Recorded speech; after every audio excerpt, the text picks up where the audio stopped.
Hello എല്ലാവർക്കും പുതിയ വീഡിയോയിലേക്ക് സ്വാഗതം. ഇന്ന് നമ്മൾ അടിപൊളി സേമിയ പായസമാണ് ഉണ്ടാക്കാൻ പോകുന്നത്. അതിനായിട്ട് വേണ്ട സാധനങ്ങൾ: ഒരു പാക്കറ്റ് പാലിനാണ് ഉണ്ടാക്കുന്നത്, 1 കപ്പ് സേമിയ, 1/2 കപ്പ് പഞ്ചസാര, ആവശ്യത്തിനുള്ള കിസ്മിസും കുറച്ച് കാഷ്യൂസും എടുത്തു വെച്ചിട്ടുണ്ട്. പിന്നെ 1/2 ടീസ്പൂണോളം ഏലക്കാപ്പൊടിയാണ് എടുത്തു വെച്ചിരിക്കുന്നത്.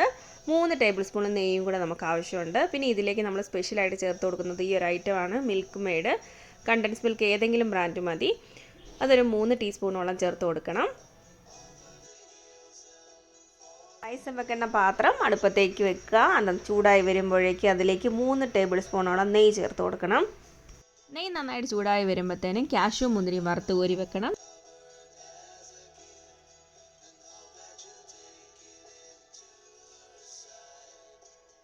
സെയിം പാനിലേക്ക് സേമിയയും കൂടി ഇട്ടിട്ട് അത്യാവശ്യം നല്ല രീതിയിൽ വറുത്തെടുക്കണം. ഒരു പാക്കറ്റ് പാൽ ഉപയോഗിച്ചിട്ടാണ് ഞാനിവിടെ പായസം ഉണ്ടാക്കാൻ പോകുന്നത്. അപ്പോൾ ആ പാക്കറ്റ് പാലിൽ 2 ഗ്ലാസ് വെള്ളം കൂടെ ഒഴിച്ചിട്ട് നന്നായിട്ട് ബോയിൽ ചെയ്യാൻ വെക്കണം.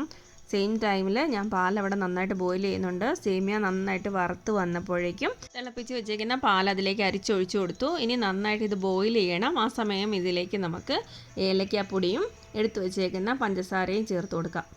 ചിലർക്ക് പായസം നന്നായി കുറുകിയിരിക്കുന്നതാണ് ഇഷ്ടം. എനിക്കും നന്നായിട്ട് കുറുകിയിരിക്കുന്നതാണ് ഇഷ്ടം. അങ്ങനെ ഉണ്ടെങ്കിൽ നമുക്ക് ഇതിലേക്ക് ചേർത്ത് കൊടുക്കാൻ പറ്റുന്നത്, നമ്മൾ വറുത്ത സേമിയല്ലേ ഇപ്പോൾ കിടക്കുന്നത്, നമുക്ക് വറുക്കാത്ത സേമിയ എടുത്തിട്ട് ഒന്ന് കഴുകി 1 ടേബിൾ സ്പൂണോളം ഇതിലേക്ക് ചേർത്ത് കൊടുക്കണം. അപ്പോൾ നന്നായിട്ട് കൊഴുത്ത് വരും. ഒന്ന് 2 മിനിറ്റ് ആ മൂടി വെച്ചിട്ടൊന്ന് വേവിച്ചെടുക്കണം. ആ സമയത്ത് സേമിയ നന്നായിട്ട് കുതിർന്ന് വീർത്ത് വന്നിട്ടുണ്ടാകും.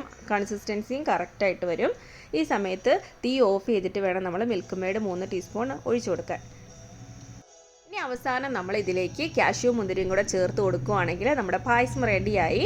അപ്പോൾ നെയ്യ് കൂടുതൽ ഇഷ്ടപ്പെടുന്നവരാണെങ്കിൽ അവസാനം നമുക്ക് കുറച്ച് നെയ്യും കൂടെ ചേർത്ത് കൊടുക്കാം.